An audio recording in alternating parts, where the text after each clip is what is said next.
I was 11 years old. We're having dinner at the table as we had every night. And I don't know what I asked.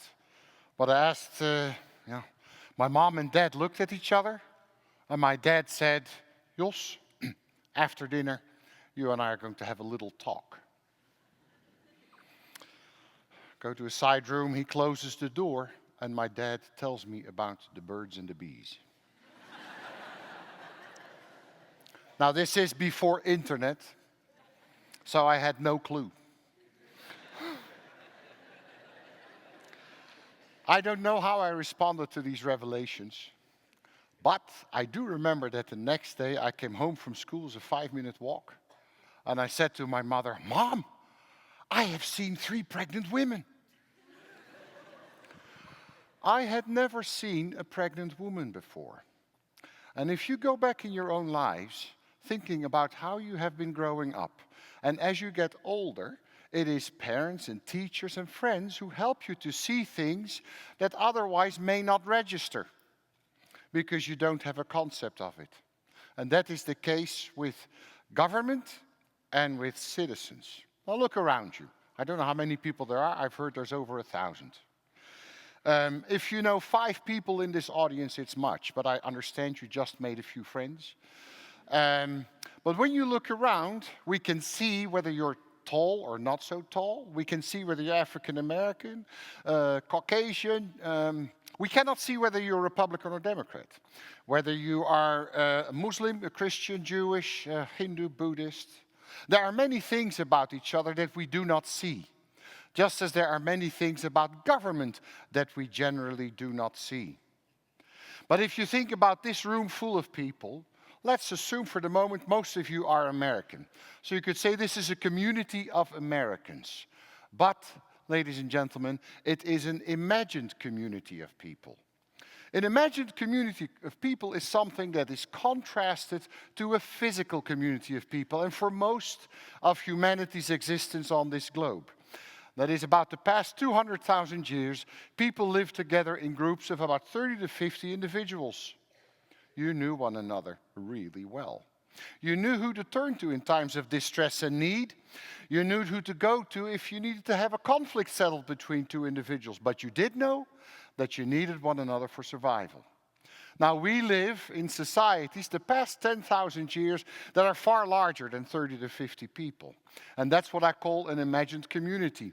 And it is in imagined communities that governments emerge to take over those tasks, roles, and services that hitherto had been performed on the basis of self-governance among people themselves. Now, as it just so happens, government, for most of its existence, so the past 10,000 years, is the property, literally, of those in power. And bureaucracy is the instrument with which people can hold on to power. And I'm inclined to think that it is in our collective memory so deeply ingrained that we think of government as overbearing, as a bureaucracy, as so nicely imaged and not transparent, right? In the novels by Franz Kafka, that we tend to not see that government actually nowadays is very different, its role and position in society, than it historically was. And is government a bureaucracy? Well, sure. But keep in mind that any mom and pop store is not a bureaucracy. But anything that is larger than that, say 30, 50, 60, I don't know how many people, but if you grow to a certain size, an organization cannot but operate as a bureaucracy. So, Microsoft, Boeing, Walmart, Target, Boy Scouts and Girl Scouts of America, United Airlines, the Red Cross, they are all bureaucracies. As we have these images of bureaucracy, we have images of the people who work there. So politicians, political office holders, like power. They like to hold on to power. And in fact, I only know 2 people who actually stepped away from significant power. That is Cincinnatus, you see him. And once he had settled the troubles in Rome, he gave back his symbol of power, the fasces, you can see that in the sculpture in Cincinnati, to go back to his plow. And the second person who did that is George Washington. I have that bust in my office. Why? because he stepped away from power. Even though his contemporaries wanted him to stay as president, he stepped away. We're not a hereditary monarchy. We're a republic where people elect those in office and where power rotates and ought to rotate.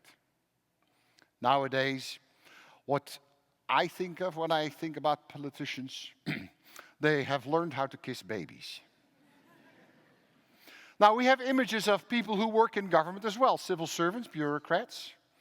So there was in the early 20th century, roughly at the same time that Franz Kafka wrote his novels, a French composer, Eric Satie, who writes this piece, the Sonatine Bureaucratique. Have you ever heard of a piano piece about bureaucracy? Seriously, that's it, huh?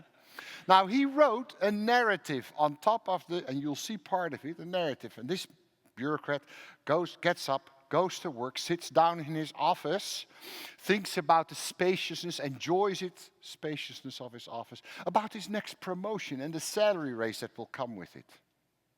He's not thinking at all about why he was appointed there in the first place.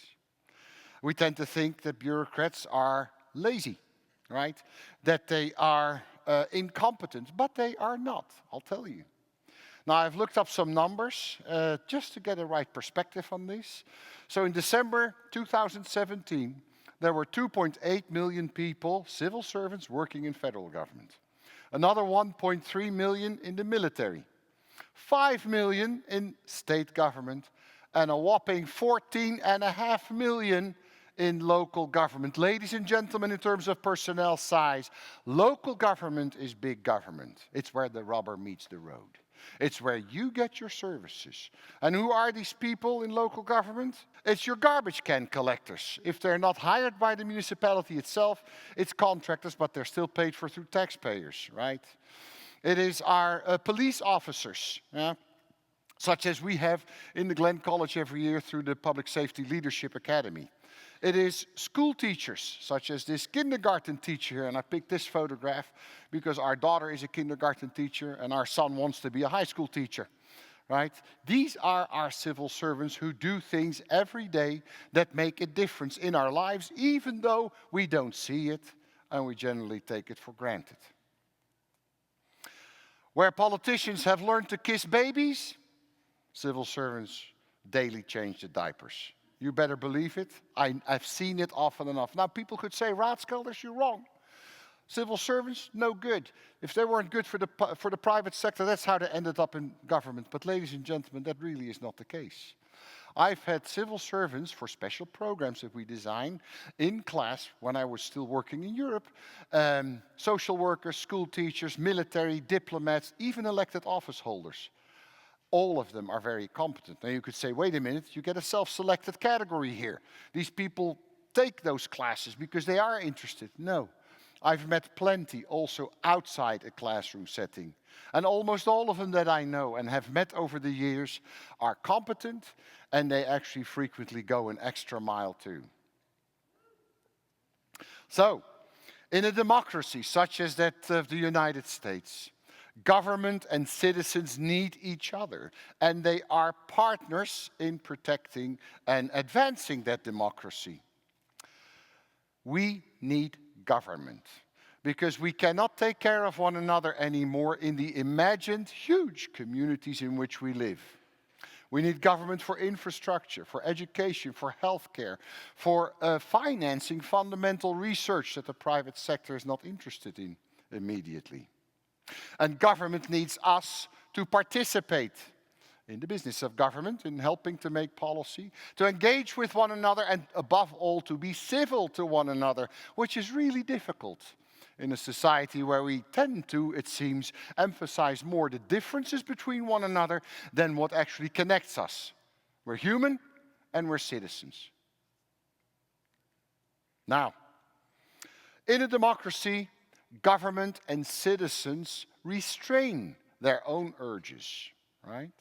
In a democracy, if I restrain my freedom, you are free.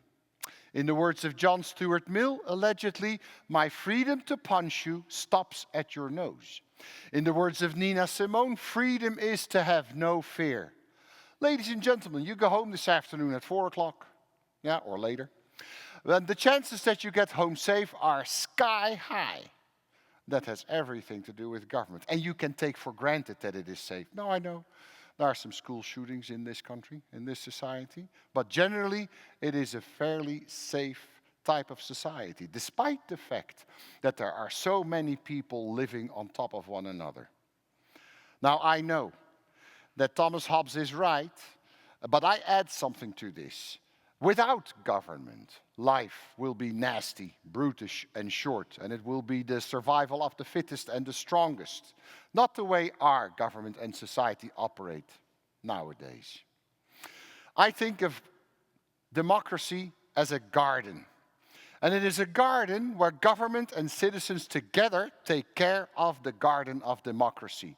Now that sounds like kind of a, soft type of image, but in that garden we are the seed, we are the fertilizer, and we are the farmer that harvests. And not only that, we also make the fence. And the fence in the garden of democracy is government. And when parts of that fence break down, because interests, whether they be business interests, or private interest groups, or foreign governments' interests seeking to divide the people, we take care of government and we mend the fences when they need mending. Now, I think that governments do most of the time pretty much everything right. Now, how boring would it be when you would read in the newspaper every day, 99% of what we've done today, government has done right. I could imagine that that is something that you would write in a dictatorial system, just to hammer it in, right? Well, what we get in the news, of course, is the things that go wrong. It's the sensational. We hear about a case of corruption. We hear about waste of taxpayers' money. Now, let that not skew your understanding of the role and position of government in society. Because most of the time, governments do things right. And I'm not talking about government far away. I'm talking about the garbage can collector and the school teacher and the social worker. Now, I'm not criticizing the media either. The media should report what goes wrong, because then government has the opportunity to do tomorrow just a tad better than it did today. So keep in mind, as you go home, and you'll get home safe, that it has everything to do with the garbage can collector, with the people who maintain the playgrounds, with the school teachers, with the social workers, with the police officers, with the judges. Without government, life would be nasty, brutish, and short. Thank you.